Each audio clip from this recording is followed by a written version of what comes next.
ቤተሰብ ዛሬ ሩታችን ይዤ መጥቼላችኋለሁ ማለት ነው። እንግዲህ ትላንትና በአብርሽ ቤት የተለቀቀ ቪዲዮ የሁሉም ሰው መነጋገሪያ ሆኗል። እውነት ለመናገር ማለት ነው።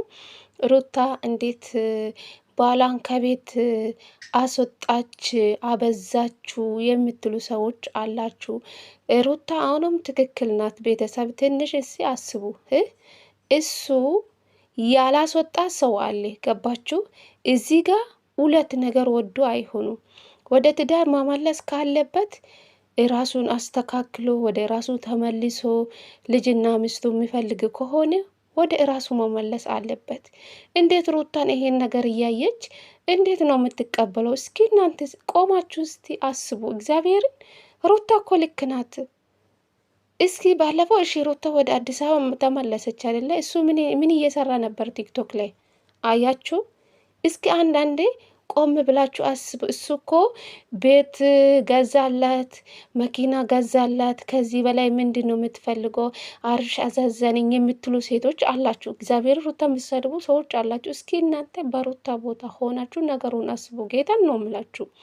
ሰላም ሰላም፣ ጤና ይስጥልኝ ውድና የተከበራችሁ ቤተሰብ እንዴት ናችሁልኝ? ደህና ናችሁ? ደህና ነኝ ፈጣሪ ይመስገን ብያለሁ። የኔ ውድ ቤተሰቦቼ ቪዲዮዬን ከወደዳችሁ ላይክ፣ ሼር፣ ሰብስክራይብ በማድረግ ቤተሰብ ሆኑ ለማለት ፈልጋለሁ። የኔ ውዶች ማለት ነው። እንግዲህ ዛሬ ሩታዬን ይዤላችሁ መጥቻለሁ ማለት ነው። ካለምንም ይዤላችሁ መጥቻለሁ። እውነት ለመናገር ሩታ ልክ ናት። ሩታም ያው ወደ እሱም ለመመለስ ፍላጎት አላት። ግን አብርሽ ያልጨረሰ ነገር አለ። ገባችሁ? ከህይወቱ ማስወጣት ያለባቸው ሰዎች አሉ። ሄርሜላ መቼ ወጣችሁ? እስኪ ንገሩኝ። ሩታ ምኑን አይታ ነው ይሄ ልጅ መቀበል የምትችሉ? እስኪ እናንተ በሩታ ቦታ ሆናችሁ አስቡ። እንግዲህ ዛሬ ሩታ ትላንትና እንግዲህ ሩታ ከቤት እሱን አስወጥታለች። እቃውን ይዞ ወጣ በድራማም ቢሆን ማለት ነው ወጣ። ዛሬ ደግሞ ጠብቁ ከሄርሜላ ጋር እንደሚመጣው ማለት ነው። ልጁ ምንም አቆማ የለም። በቃ የሆነ ማለት ጥፋቱን አምኖ መመለስ አይፈልግም። ሩታ አሁን እሺ ብላ ነው ወደ ቤት የተመለሰችው። ሁሉም ነገር ወደ አንቺ፣ ማንም ሰው እንዳይመጣ፣ ማንም ሰው እንዳይረብሽ አልፈልግም። አቤልም ቢሆን ብሩክም ቢሆን ማንም መጥቶ አንቺን አይረብሽም ብሎ አይደለ እንደ ቃል ገብቶላት ወደ አዲስ አበባ ሩታ የተመለሰችው። እንግዲህ አንቺ ስትመጪ እኔ እወጣልሻለሁ አላለም? በቃሉ ነው እንግዲህ ሩታው ውጣልኝ ያለችው ማለት ነው። እሱ መቼ ተስተካከለ ሩታሽ ብላ የምትቀበለው? እስኪ አስቡ። እኔ ልዑል አሳዘነኝ። ይህ ሕፃን ልጅ አሳዘነኝ። ጌታ አብርሽ ገና ብዙ ነገሮች ይቀራሉ። እንኳን እሱ ይቅርታ ማለት ሩታ እንኳን ይቅርታ ባትቀበል እሺ፣ በሸማግሌ እኮ ሁለቱ አንድ ማድረግ ይችላሉ። መታረቅ ይችላል በሸማግሌ ማለት ነው። ሸማግሌን ጠርትቶ በቃ መታረቅ ይችል ነበር። አብርሽ መቼ ይሄ ነገር መቼ ያደረገ አላደረገ? መቼ ይቅርታ ጠየቃት? ሩታ እንደመጣች ሳፕራይዝ አደረጋት። እሱ ሁሉም በቁሳቁስ ነው ሩታ ማታለል የሚፈልገው። ገባችሁ? መቼ ልጅቷን ከህይወቱ ያስወጣት? ሄርሜላ መቼ ወጣች?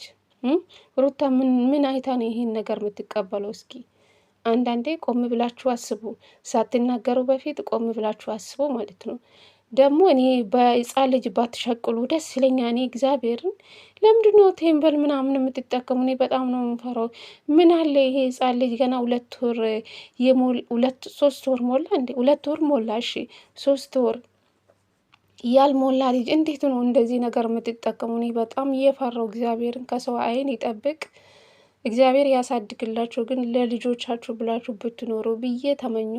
ሩታ አሁንም ልክ ናት። አብርሽ መስተካከል አለበት። ብዙ ነገሮች ይቀራሉ። ሩታ ምንም ጥፋት የላትም። አሁንም ቢሆን ማለት ነው ቤተሰብ ሩታ ልክ ናት። አብርሽ መስተካከል ያለበት አሁንም መስተካከል አለበት ብዬ ነው የማስበው። ሩታ ልክ ናት። አሁንም እሱ ገና ብዙ ነገሮች አሉ በሱ ህይወት ማለት ነው። ማስወጣት ያለባቸው ሰዎችም ማስወጣት።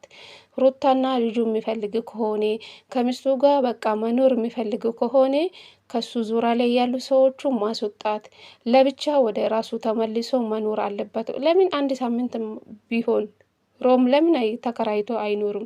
ወደ ራሱ መመለስ አለበት፣ ወይም ከሀገር ትንሽ ወጥቶ ለራሱ ጊዜ መስጠት አለበት ብዬ ነው የማስበው። አሁን ዞሮ ሩታ ከቤት ስላስወጣችሁ ወደ ሄሬሜላ መሄድ የለበቱ ብዬ አስባለሁ። ሩታው ይሄ ነገር ወይ ለፈተናም ሊሆንም ይችላል። ገባችሁ? ሩት በቃ በማላቸው ፍቅር አላችሁ። በቃ አብርሽ መስተካከል ያለበት ነገር ብዙ ይቀራል፣ ቤተሰብ ማለት ነው። እና ሩታ ጠልታ አይደለችም። ሁለታችሁም ፍቅር አላቸው። ሩታም ትፈልጋለች፣ እሱም ይፈልጋል። ግን ምንድን ነው ሴት አለ በአብርሽ መሀል ውስጥ ሴት አለ። ሄሬሜላ መቼ ወጣች? ይሄ ነው። ሄሬሜላ ካልወጣች ሩታ እንዴት ነው ይሄን ነገር የምትቀበለው? አንደኛ ነገር ወደ ሄሬሜላ መሄድ የለበትም። አሁንም ቻንስ አለ። በጣም ቀላል ነው ወደ ሩታ ህይወት ለመመጣት አብርሽ ማለት ነው። በጣም ቀላል ነው። አሁንም ለራሱ ጊዜ መስጠት አለበት። ለብቻ መኖር አለበት።